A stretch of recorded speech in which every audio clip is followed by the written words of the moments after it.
Ledger is a writing podcast and a writing-shaped activity. I'm your host, Austin Wilson. Welcome to today's show where I am talking with novelist, short story writer, anthology editor, pugnacious thrower of literary opinions, Nick Mamatas. I've known Nick's work for a long time and read a few things of his that I think are fantastic and you should check out too. We talk about a lot of them, but his newest book is Kalivas, or Another Tempest, which is out from Clash Books. It's a sci-fi retelling of Shakespeare's The Tempest, and I definitely think you should check it out. It's not going to be like other sci-fi books you've read recently, I can almost guarantee, so definitely pick it up and check it out. We talk about a lot of stuff in today's episode because Nick has done a lot of stuff. But we also get into, AI a little bit, but not a ton. But we talk about his antagonism to the publishing world and genre norms and short fiction versus novels and art. And it's sort of where it butts up against career-minded writing. And I loved our talk. I loved getting to talk to Nick. We've interacted online a bunch on Blue Sky and on Substack, and we seem to have a lot of the same opinions and thoughts. And I like his candor and his willingness to be honest about stuff that a lot of other people either obfuscate or just lie about, if I'm going to put it bluntly. So cover a lot of stuff. Make sure you check out all of Nick's work. Like I said, he's on Blue Sky and on Substack, and his book is out from Clash. He talks about the reality of being a full-time writer, and he even says, he does not recommend it to almost anyone. And we really get into that because there's a lot of stuff out there about what it's like to be a full-time writer, and the reality is pretty different, and a thing that I think is definitely worth talking about. So glad he stopped by. Glad you stopped by to listen. Make sure you check out all of his stuff and then go to austinrwilson.com. That's my website. You can see my publishing credits there, as well as read some free stories, prose, and comics. Follow me on Substack. It's Austin R. Wilson, but it's under Ledger, Tales, and Appreciations. You can also go to mosshartbooks.com or follow me on Instagram at mosshartbooks. That's the independent bookstore I own with my wife, and I'm also on Blue Sky, I'm pretty sure, at Austin R. Wilson over there. And yeah, the show's available on all major platforms, wherever you found it, and I would love it if you would share it with people and let other writers know about the show. And if there's someone that you want to hear me talk to, feel free to reach out on any of those platforms. There's a contact form on my website as well. I appreciate you stopping by. Here is my chat with Nick Mamatas. I knew about I Am Providence, and I ended up reading a collection of your nonfiction called Starve Better. Oh, yeah. Which I really, really liked. I have a bunch of stuff highlighted in it and a bunch of stuff saved that meant a lot to me at the time. Some stuff that I had forgotten that I'd highlighted while I was doing research and getting ready for this. And there's some stuff I want to get into, but I did have, the first thing I thought of is Nick kind of feels like a pugnacious writer. That you feel a little, I don't know, antagonistic. What do you think? Antagonistic toward what? I guess that's the big question. Yeah. And that was one of the big things I wanted to think about, because I like the ways in which you're hopping back and forth across genre lines, both in your writing and your editing. And so I'm curious how you think of yourself as a writer, or if you've even considered something like that, like if you are antagonistic or pugnacious towards genre norms or contemporary publishing. And because I follow you online as well, and I think we have a lot of the same ideas, and we see a lot of the same stuff, and maybe kind of smirk or even just outwardly laugh. So do you think of yourself that way at all? I suppose I do. I can see why people think that way. It is true that my novels tend to be, as some reviewers said recently, takedowns. Yeah. So, for example, the novel I Am Providence, which I think is my most popular novel. Well, maybe not, but it's one of the most popular novels, which is not saying much. Don't get me wrong. Is about H.P. Lovecraft and Lovecraft fandom and the idea of fandom and my animosity toward all these things. And some people can read it as a roman à clef and say, oh, that's that person, that's that person. Though, of course, as it says right on the top there, it's all fictional.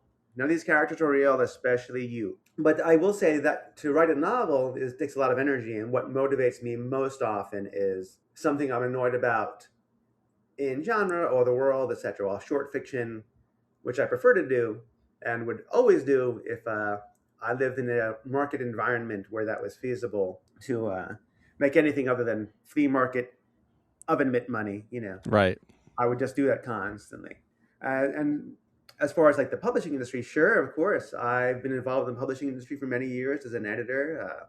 I've done other sorts of work in publishing as well, art direction, a tiny smidge of agenting, things like that. So I know how the sausage is made, as it were. In fact, I've got an article coming out pretty soon on a Substack on the Republic of Letters, which is going to be about how publishing is a 19th century manufacturing business. And on one level, it should serve to, I hope, help people realize that when they hear from agents or from other people, oh, we only want bestsellers, this is clearly false. Right. We know it's false because we walk into a bookstore. And if there are only bestsellers in a bookstore, how many books would there be on the shelves? 50, 60. But there are Right. tens of thousands. So clearly they don't only want bestsellers. They're doing something else. And I won't go further into that because you can read that article in maybe a week or two or three. And so because of that, I've tried to help people understand publishing. I understand publishing in much more than I'm able to manipulate publishing into making me a lot of money or getting me a Yeah. lot of readers. But that's also ultimately because I am fundamentally not interested in writing the kind of novel that publishing wants, which is an 85,000 word novel, a 100,000 word novel about some character who is larger than life and has some level of moral success at the end, and some bourgeois family unit or love at the end.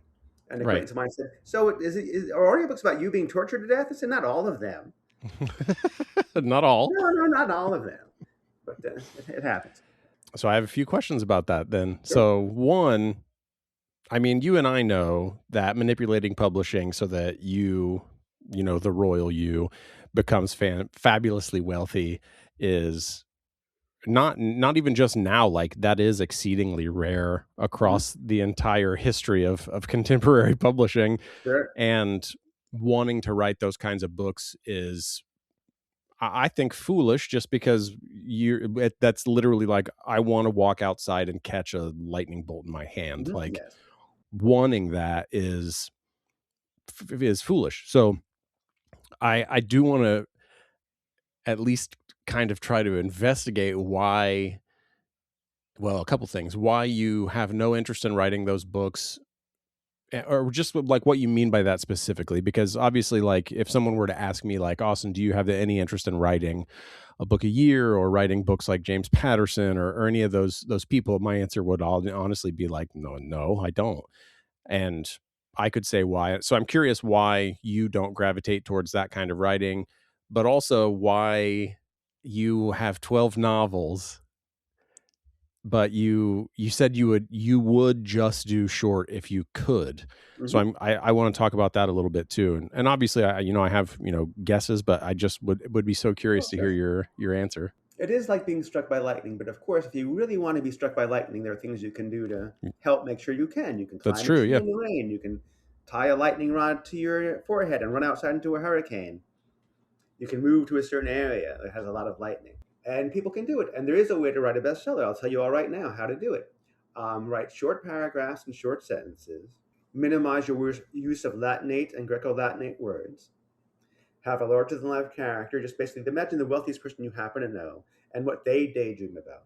And then write it like you would watch a movie. So that, 1/3 of the way in, there's a gigantic reversal. Another third of the way in, there's another gigantic reversal. And the end finishes very quickly. The denouement, the unnodding of the emotional stress of the climax, finishes in the last 10 to 20 pages. There you go.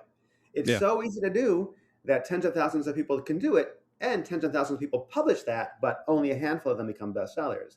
Because what becomes a bestseller is arbitrary. It is not, what I'm describing is more or less a necessary condition, but it's not a sufficient condition.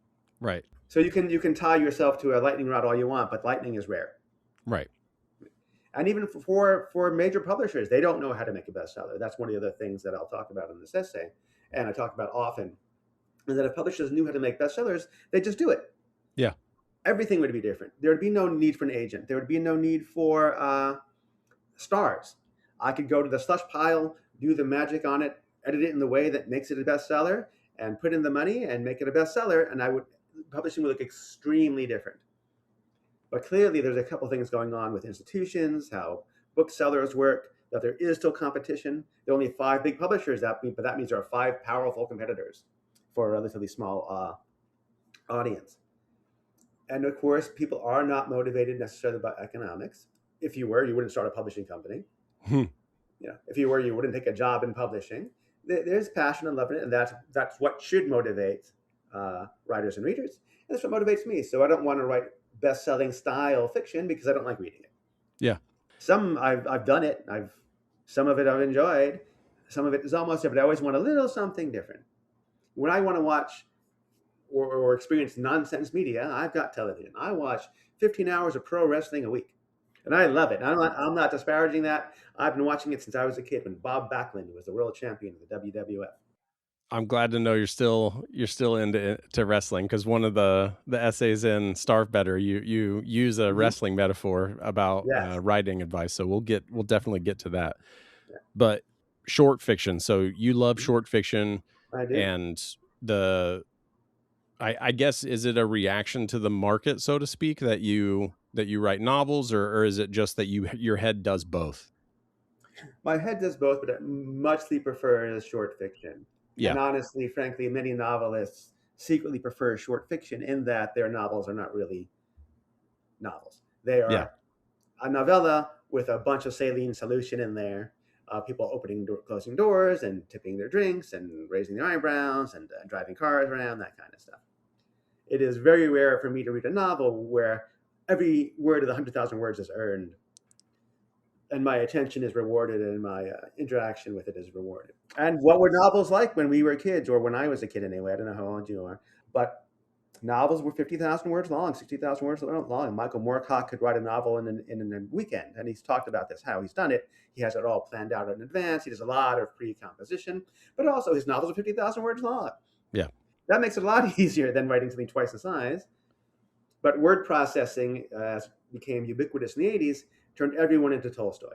We can all sit there typing all day long. Yeah. The other thing too, like, and I talked about this recently with Lincoln Michelle on a different episode after he posted that article about interiority and TV brain writing and the things that are necessary for stories to be told. And I talk about this a lot at a writers group that I run, but just with other writers too. It's like, have you told a story? Like, you have all these words, but is there actually a story there? And that's the big question. And you don't need to know that they opened the door, like they got into the room. You're a human reading this. Like, you know how they did it. You don't need to tell people that. Absolutely. And of course, sometimes you might too. And sometimes you don't want to tell the story. It's fine to not tell a story with your novel either. You can definitely have an anti-story or a series of small stories. I don't mean a collection, like a collage or a montage of stories, picaresque, that kind of thing. The book can do anything, and that's what makes it amazing. But there are certain pressures on the book to keep it into a certain set of novelistic concerns, and those concerns are heavily influenced by other media. Something like the flashback is something we didn't see in many 19th century novels. It came out in the 20th century with radio drama. Yeah. Oh, don't you remember Mildred? And then people started writing that in books, and we're seeing this.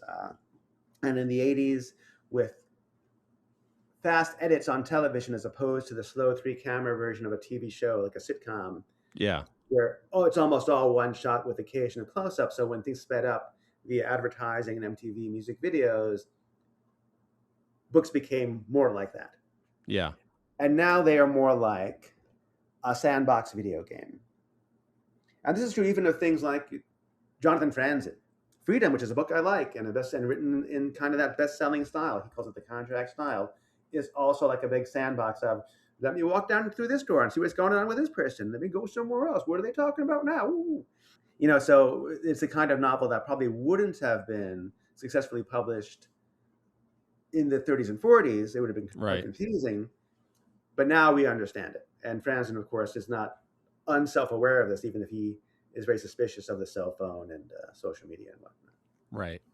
It's odd, too, that's what the reaction has been, especially with people using visual visual narrative or visually driven art forms to inform their writing, even if they're doing so unintentionally or unconsciously or subconsciously, because a lot of those things are relying on quick cuts and Hmm. like fast images. And Sure. instead of us adapting the writing in a way, we like expand the writing and Hmm. start putting in all of these things that don't need to be there. I wonder what the science behind that is, that we would do the opposite kind of.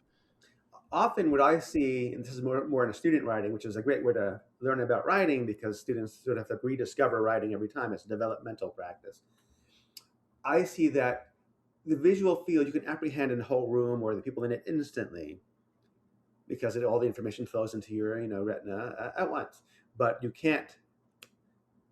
There's no sentence that can comprehend that can say everything you see in the desert. Right. And as you enter a desert or as you wake up in the middle of a desert, even though a desert has very relatively few features. Yeah. So you have to have 4, 5, 6 sentences, so it takes longer to apprehend. And then, of course, you have the idea that people don't want to be boring. So they, especially at the beginning of one's career, and these days with self-publishing, people are learning how to write in public or putting out their first drafts in public. So you have things like, oh, the golden orb of release. Oh, you turn the doorknob, huh? Yeah. And I shed my skin like a snake. Oh, you left the house? And you have to sort of figure out what the hell's going on here. Right. I think we all saw 2 weeks ago the usually very cool magazine Granta had published and what became a kind of an award nominee for the Commonwealth Prize, an Yeah. entirely nonsensical story, almost certainly written by AI. Perhaps even the author does not exist or exists as some kind of a person other than the person whose photo looks like AI and Yeah. doesn't seem to write like an Anglophone person otherwise. And none of the things made sense. And Yeah. yet, even the judge said, "Oh, I love the precision of the lyrics, the lyrical precision of this work." But there were sentences like, "It wasn't quite gratitude. It was like a small warm animal in her hand." So none of that's precise. If it Right. wasn't like gratitude, what was it like? What animal? Yeah. Is there a small warm rat in your hand or a small warm kitten in your hand? Those are two very different experiences. So nothing about it was precise, but it had a kind of lyrical pacing, kind of a prosody to it that can fool someone who doesn't want to think too hard, but may consider themselves very well educated or beyond them. They may are machinations and manipulations of a story where events occur and you know what they are. And especially with a certain kind of literary writing. I mean, Mhm. I hate to use the term because it's such a broad umbrella, Yeah. but that opaqueness Mhm. and that it must be art because it's difficult, Right. or Yeah. there's not enough on the surface to understand it immediately. Mhm. I mean, AI obviously is a huge topic, but I do think that's part of one of the bigger problems now is people can start to pretend that the meaning is there, or Yeah. that you don't need to understand it like immediately. I mean, a lot of it's tied up with art being so subjective that I can point at anything and just be like, "That's art." And Sure. And I agree. I think if what I define art as something an artist does that he or she or they describe as art. So yeah, putting in that that famous urinal and turning it sideways, sure, I absolutely agree, and I think I like it.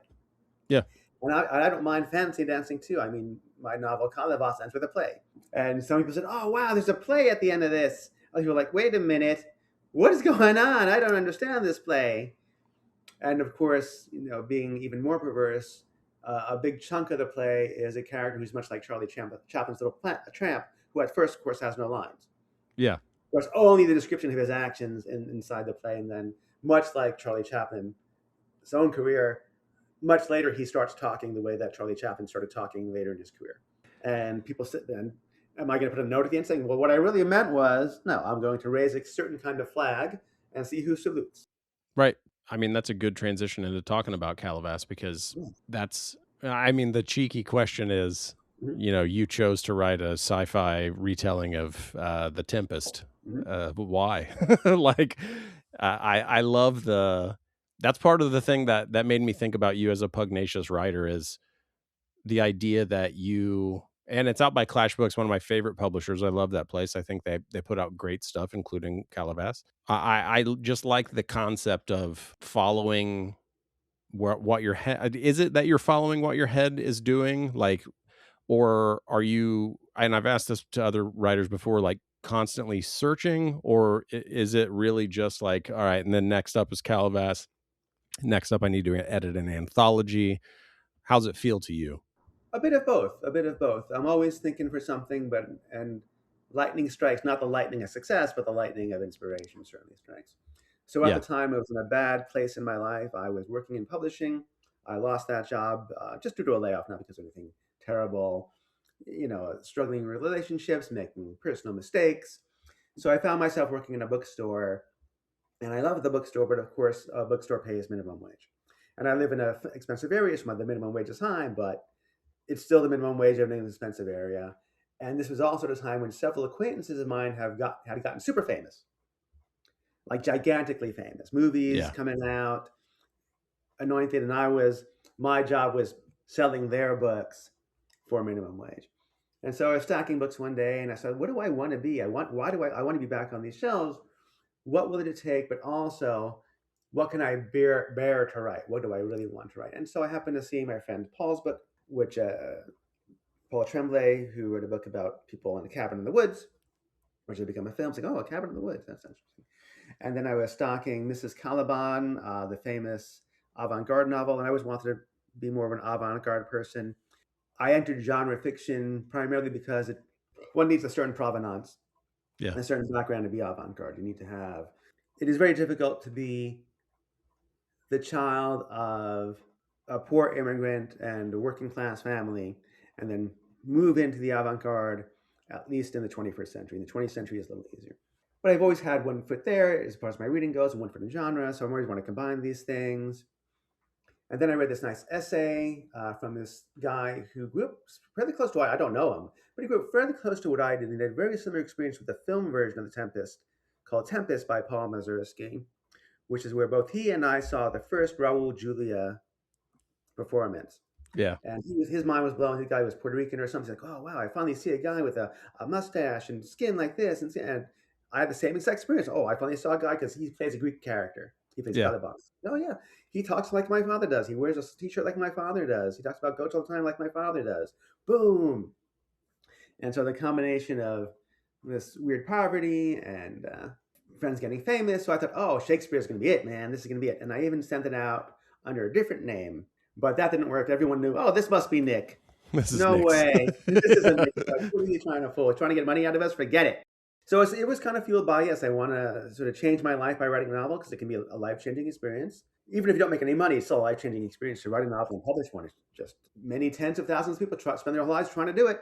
And I got to do it 12 times in my life so far. So that's really cool. But I was motivated by all sorts of anxieties and inspirations. And I always loved The Tempest. That was my favorite Shakespeare. One of my favorites too, and I loved your book. But also, gosh, and I mean, weirdly, like to me, you are a successful writer.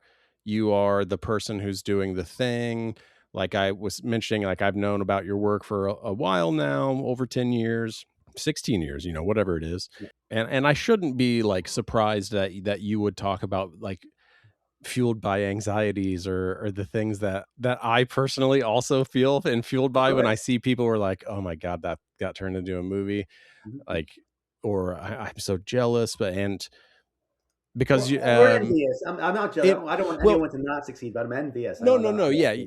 Yeah. Envious. I'm envious for sure, but also wounded in a way that I am both ashamed of, but like know that is not Yeah. just a thing I feel. So I'm so curious about, well, one thing I wanted to talk about was career, and I think that kind of Mhm. lines up with the idea of a career as a Mhm. writer. Sure. And I've always sort of, not always, the older I've gotten, I'm 42 now. The older I've gotten, the more I've been like, is career incompatible with the idea of making art? Like, do they just not go together, or is it that you have to be careful how you are matching them, or like where they connect? Mhm.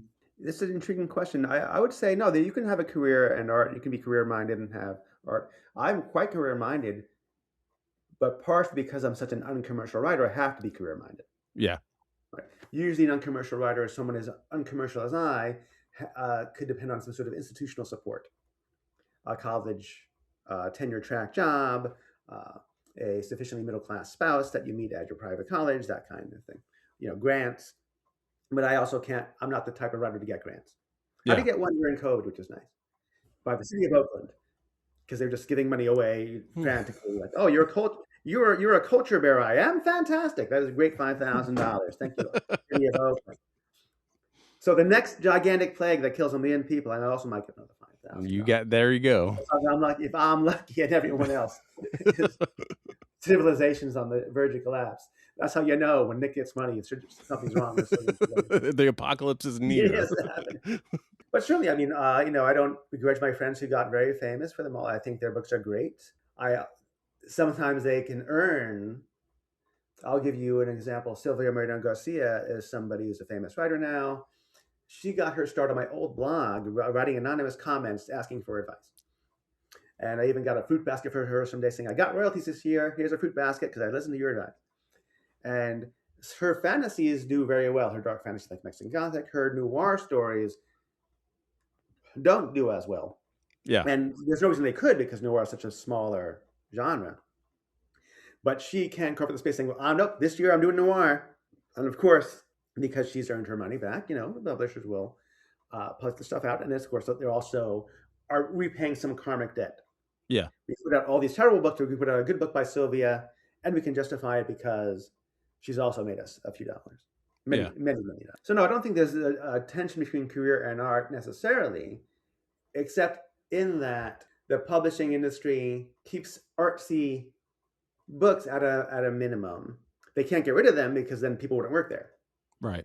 If you go to Vassar College and you maybe have a wealthy parent or something, but you're still making $40,000, you have to pay them in karma and passion dollars as well as the $40,000 a year. So they have to have a special thing, a special book they can cherish and enjoy. And so you're aiming for that section of the market, which is also overcrowded. Yeah. So no, I don't think there's a contradiction between career and art. I do think being primarily focused on art can limit one's opportunities, but also being a sheer commercial hack can limit one's opportunities because it's relatively easy to do. Yeah. And so many people can do it. So why do I need you? Why do I need to find a new hack when I can call someone up who I've known for 30 years and say, you got 6 weeks? I got this idea. Romanticy is dead. So now we want hard science fiction about fruit and vegetables. Bananas in Space is going to be it starting in 2029.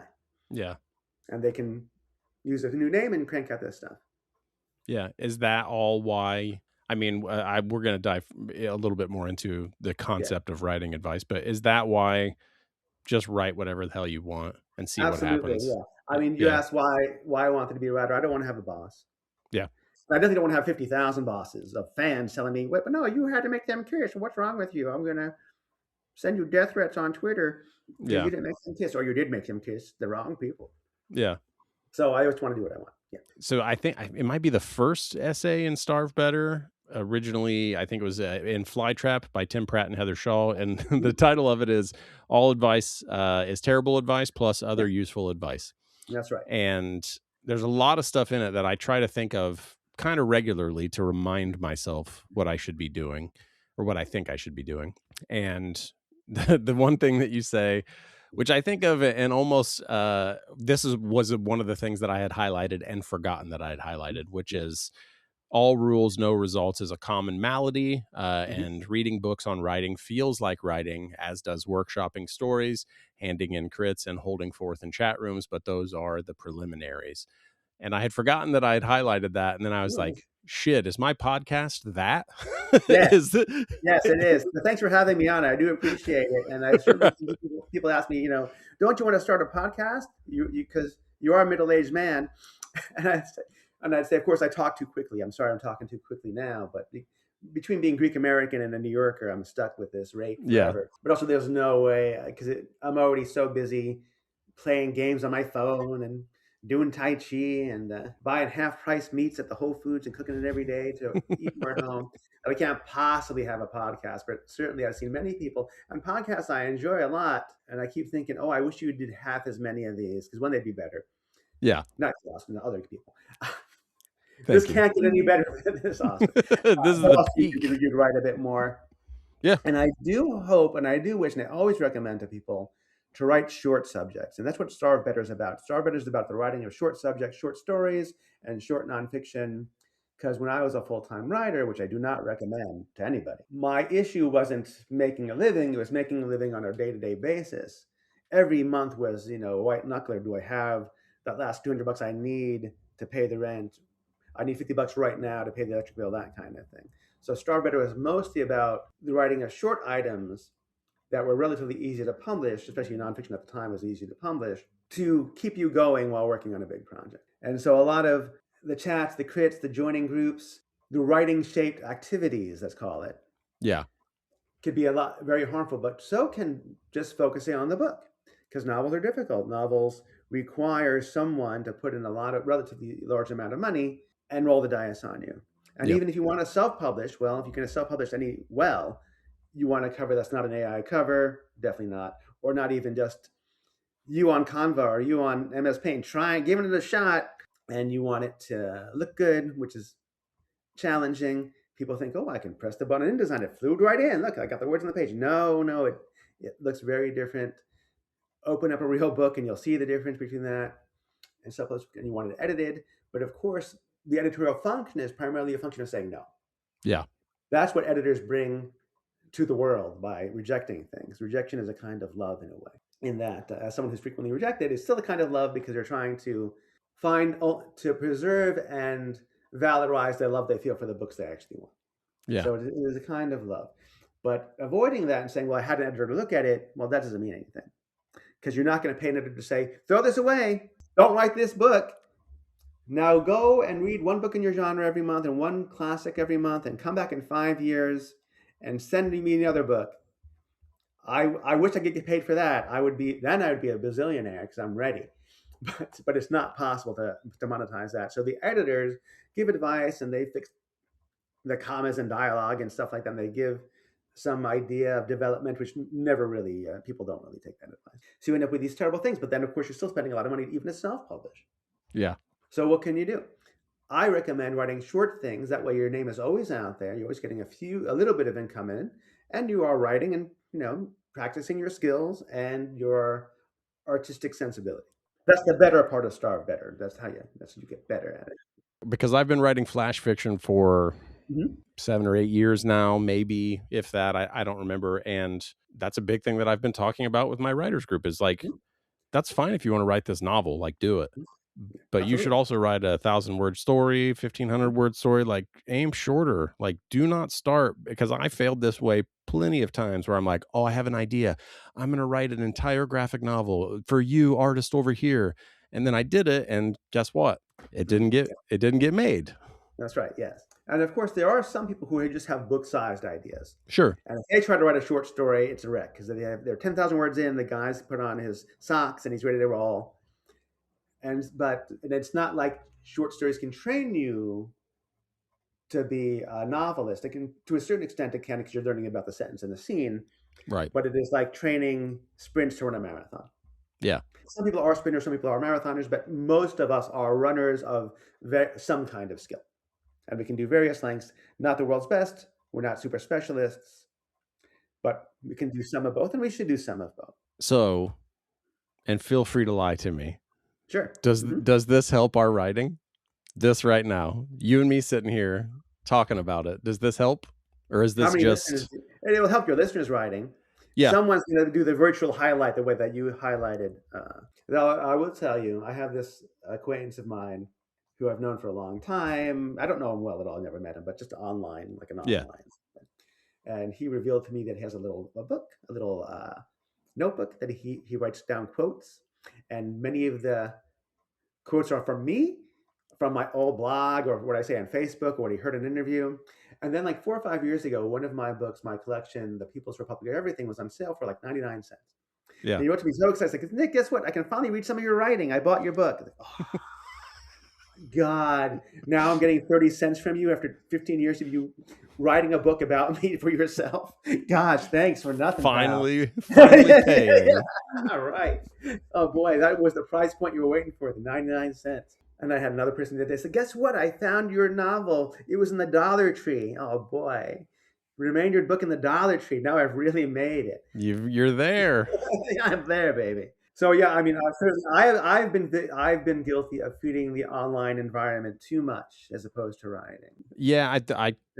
it's funny. I say it a lot, and I said it last episode. Like, there's nothing easier than not writing. Like, it's Oh, so sure. easy Mhm. to not do it.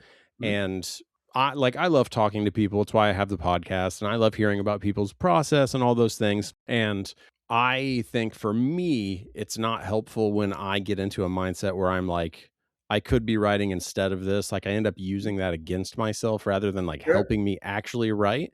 Hmm. And I think the bad thing is that the internet has developed in a way where there's all these things that I can do that feel helpful Hmm.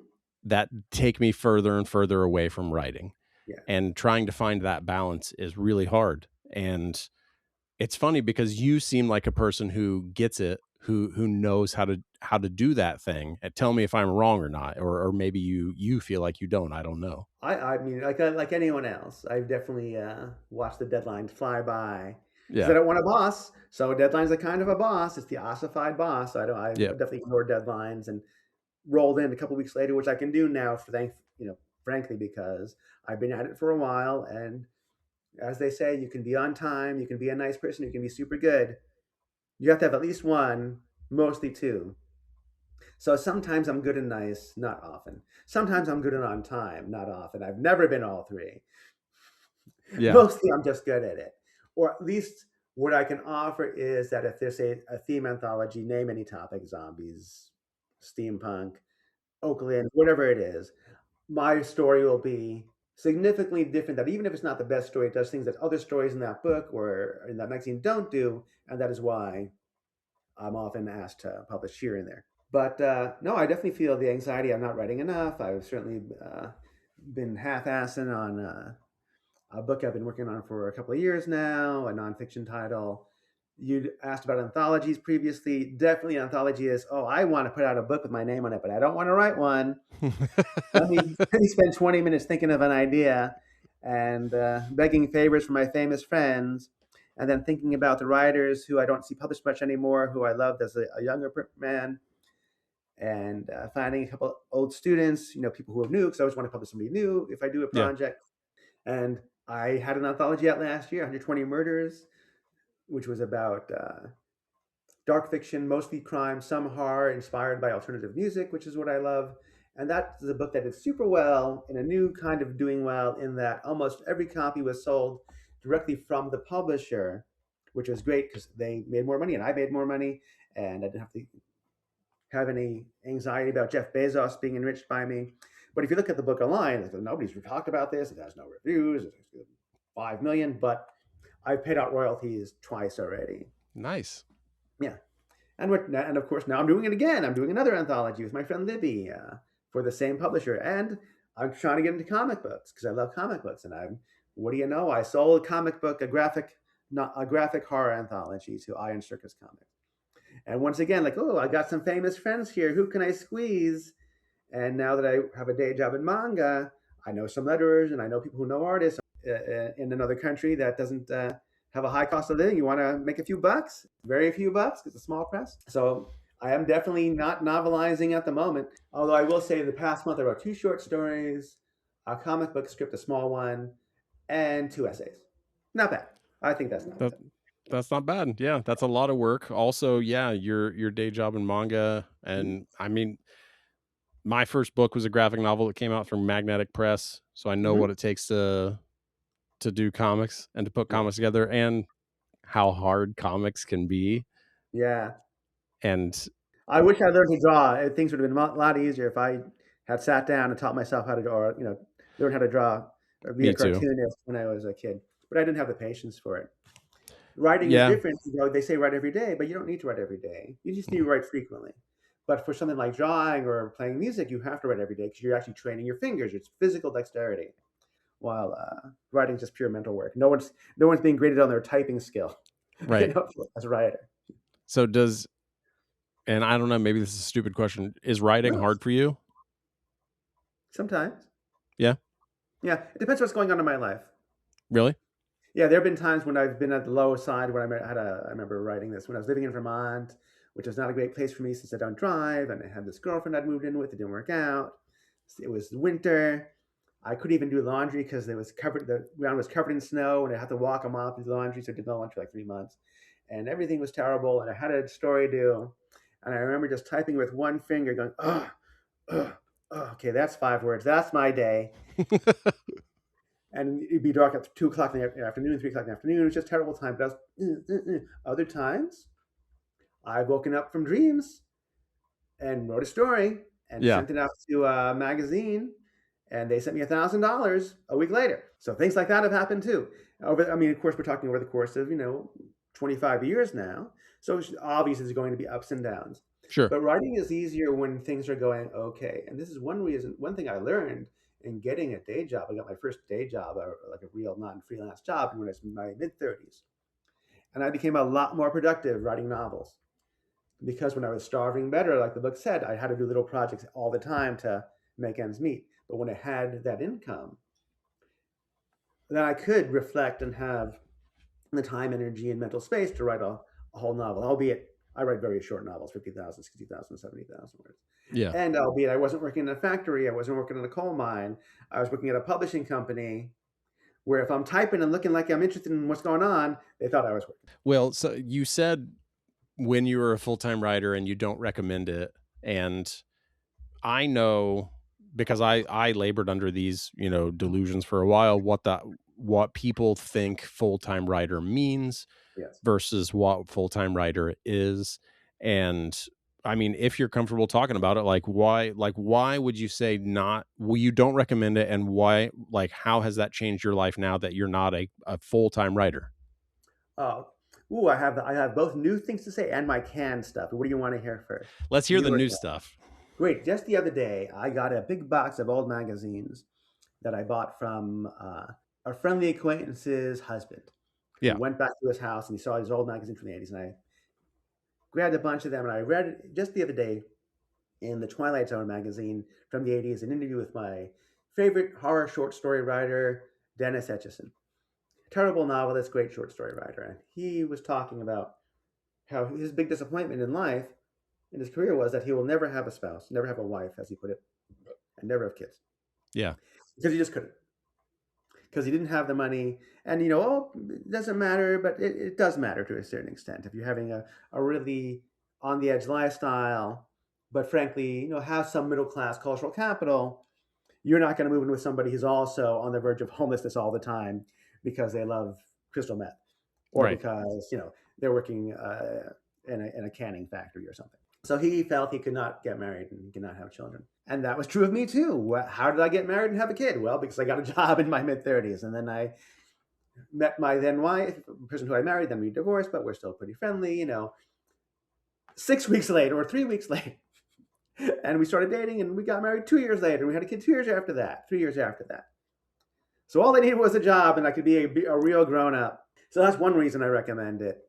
Yeah. The other reason, the canned reason, is that, like you were saying, people have a different conception of what it means to be a full-time writer. And people say, I want to be a full-time writer. They mean I want to have a significant middle-class income and some wealth based on writing the novels I am daydreaming about writing and nothing else. Yeah. And most full-time writers I know are extremely prolific, 2, 3, 4 novels a year, maybe under different names.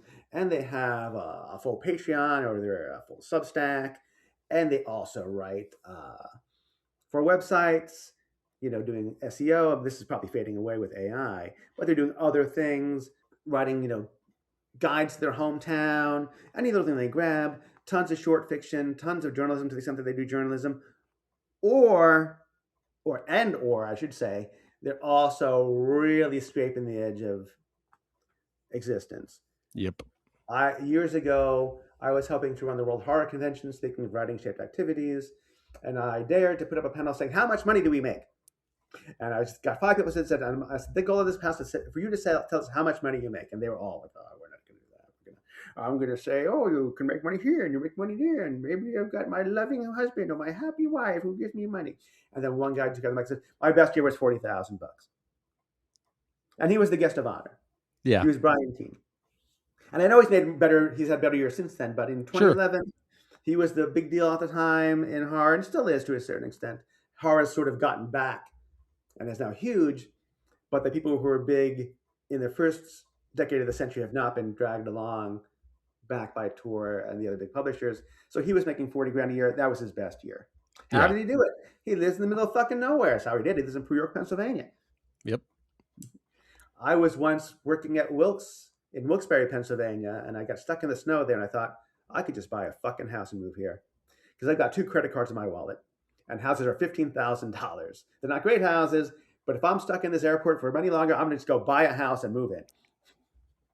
And see, those are the kind of things, that panel, the truth about what this life really is. Yeah. I posted about it on Substack one day about talking about failure and why people don't talk about it more, and why we don't talk about like I don't make any money doing this podcast. Like that's not how I'm capable of doing it. It's because I'm lucky. This is not brought to you by Skillshare or what's the other one? Be Better, Think Better. What's that fucking thing? Which get a fake therapist on the phone?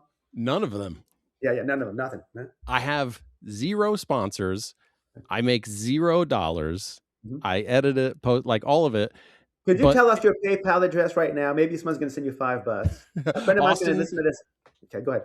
Austin0384@gmail.com. So Austin, like the city in Texas. That's me. 3804@gmail. 0384. Oh, sorry, 0384. Austin 0384.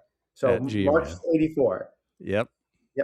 At gmail.com. Somebody out there who's listening to this because they clicked on my link on Blue Sky, send this guy $5. Send this guy $5. Thank you. Right. But see, that's the other thing is, like when you're talking about what you write and the reason why you want to do it.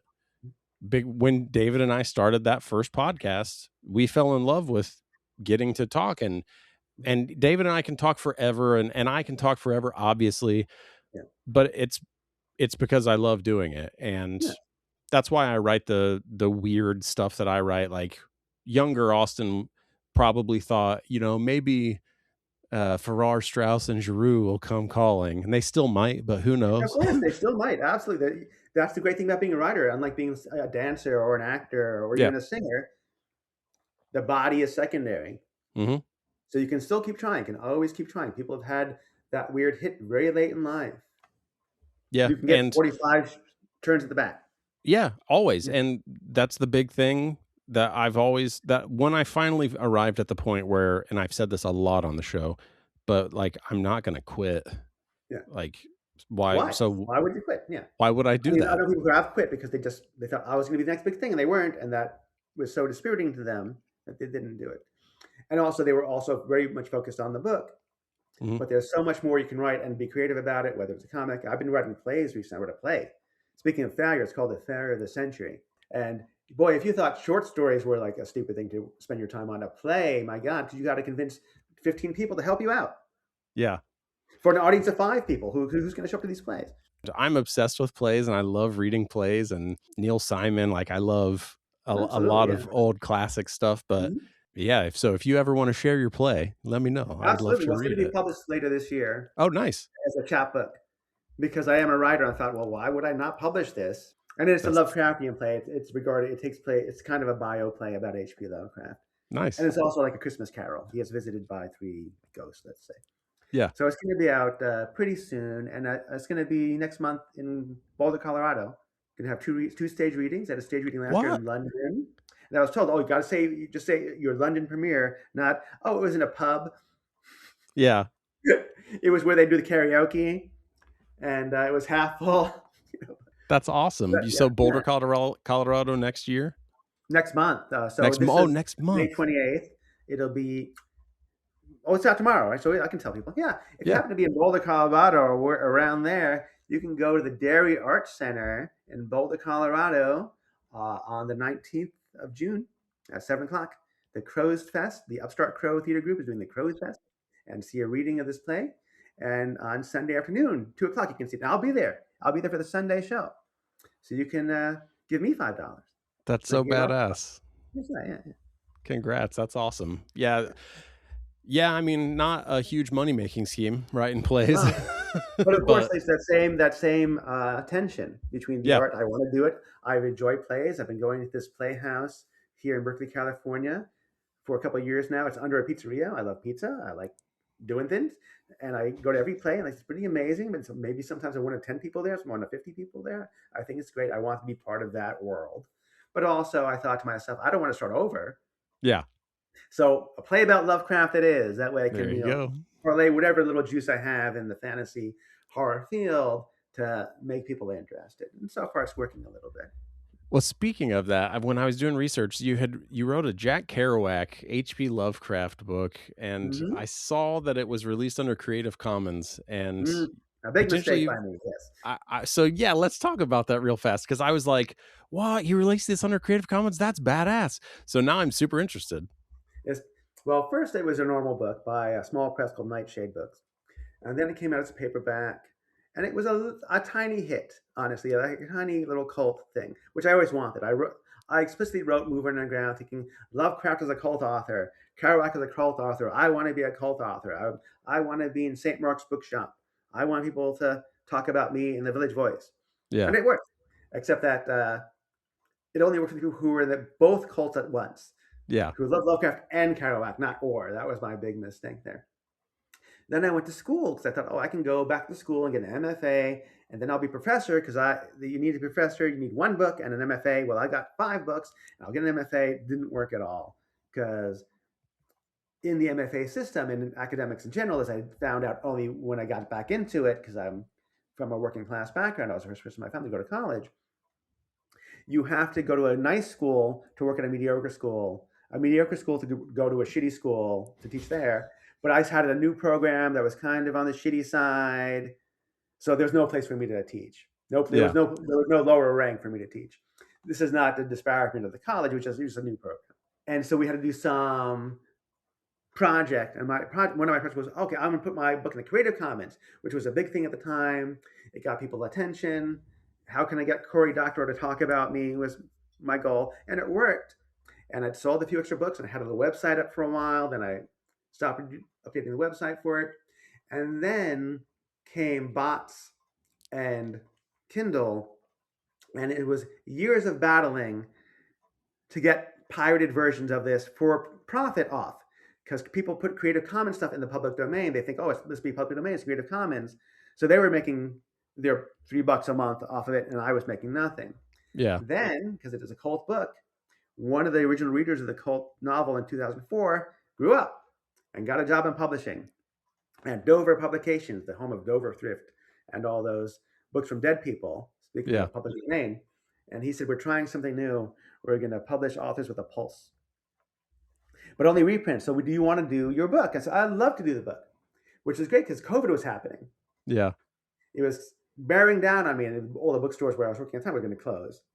But so I sold them Move Underground, and then I sold them an anthology called Wonder and Glory Forever, which was more contemporary Lovecraftian fiction. And that $4,500 saw me through the first half of COVID. Nice. Yeah. And it solved the Creative Commons problem. It's still in Creative Commons. You can find it as a PDF. I'm not against Creative Commons. I'm not against feeding the internet. The internet was my lily pad to becoming a writer, to meeting all sorts of people, friends, lovers, weirdo enemies who stalk me, all sorts of things.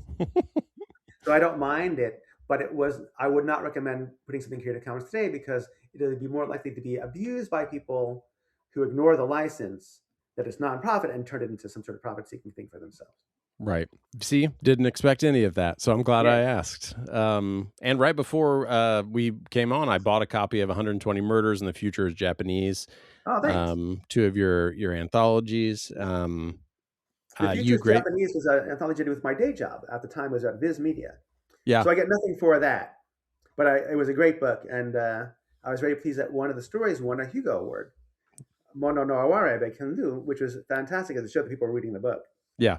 Ken Liu's great. Yeah, he's fantastic. And that was interesting because he, as you can tell from his surname, is Chinese American. And the book is called The Future Japanese. But the very first story is his story, Mono no Owari, where he kills every Japanese person in the universe, except for one, and then that guy dies too.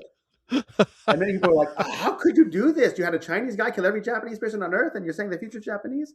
But in Japan, they flip for the fucking story. They love that fucking story. Like, oh yeah, is this guy secretly Japanese? Has he got a Japanese wife? Is he half Japanese? How do we know? How did he know that we love stories where every Japanese person in the world dies? They loved it. They felt very powerfully about that story. While Anglos and people here in the U.S. who are not Japanese or not Asian were like, oh, this is suspicious and problematic. In Japan, like, yeah, fucking kill us all. All right. So tell people where they can find you online, if there's anywhere you want them to find you, and where they can get your books. I mean, I have a very particular surname, Mamatas, so I'm easy to find. It's either me or my distant cousin who has a horse in Detroit. He pops up in my Google or sometimes. My distant cousin's horse lost again. All right. Sorry, Nick Mamatas of Detroit. But I am on Blue Sky. I am no longer on Twitter very much at all. I check in it very occasionally to see if the tweets that people flip out about from Trump or Musk are even real. But between Musk taking over and it being jerk central over there, and him orienting the algorithm, I used to have a blue check on Twitter because somebody was imitating me. So I got a blue check in the old days. He took it away, and to try to get my $8, he cranked down the algorithm, so I get no engagement whatsoever. So now I'm on Blue Sky as edmamatas.bsky.social. I have a website, nick-mamatas.com. I am on Instagram as Concentrate and Try Again. That is not a very interesting Instagram for writers. It is mostly me looking at, look at this crazy license plate. I saw a chicken on the road. Wow. Here's my kid playing the drums. But if you want that inside scoop on my kid playing the drums, Instagram is where it's at. And you have a Substack, which I will post this there as well. I do have a Substack. I don't do Substack posts. I only do notes because it's like Twitter. It's like Twitter used to be, talking about writing, and it's long and you can edit. And only in the past 6 weeks, I said, I'm going to be on notes and I'm going to put my little fucking opinions about writing and publishing, which frankly is needed because Substack is like the, not even the one-eyed man in the kingdom of the blind is king. It's just anything. Nobody knows fucking anything, and they all go viral constantly. Did you know it requires $500,000 to get an agent? No, all lies. Every fucking thing you see on Substack about me is a lie. So definitely follow my notes. Yes. It's been so interesting. I really like Substack and have been having a lot of fun there. It's got its problems, obviously, but the publishing side of it has been very interesting because, I'll see people be like, it cost me this much money to even get agents to talk to me. And it's like, that's clearly a lie. Like, you are lying.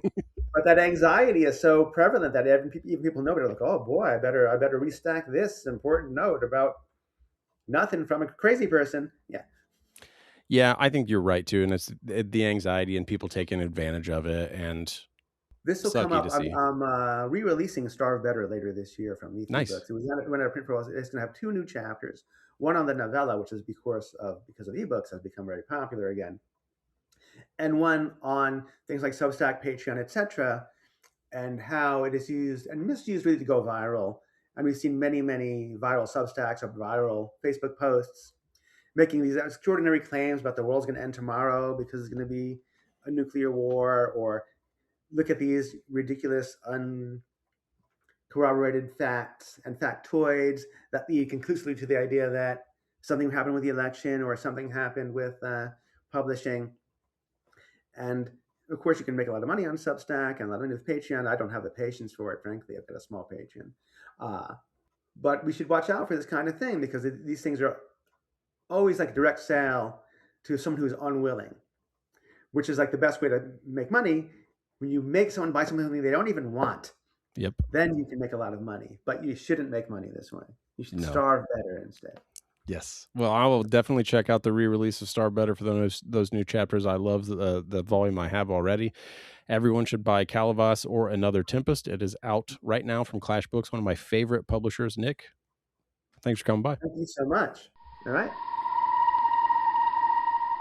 And if you want to write, make sure you go write. Writing-shaped activities, as Nick said, are good, and they do help us. And I think they are important, but they are not writing. So, yeah, I appreciate Nick's distinction and a lot of the stuff that we've got to talk about, especially his honesty about what it's like to be a full-time writer. A lot of writers out there are not going to say a lot of that stuff regarding what it is like to try and support yourself with nothing but writing. It's really, really hard. But I think it's also a worthy pursuit. So use that however you need to. Thank you so much to Nick for stopping by. Check out Kalivas or Another Tempest, out now from Clash Books. Follow him all on all the platforms that he mentioned. Follow me on all those platforms. And please share this with someone that you think would dig the episodes. I love it when new people find the show, and I love it when I get to talk to new people about things that I either didn't expect to be into or just things that are interesting. So I can do that more often when more people know about the show. Thanks so much for stopping by. I have some other interviews in the works, but I'm not sure when the next one will go up, but I do appreciate you stopping by every single time. Thanks.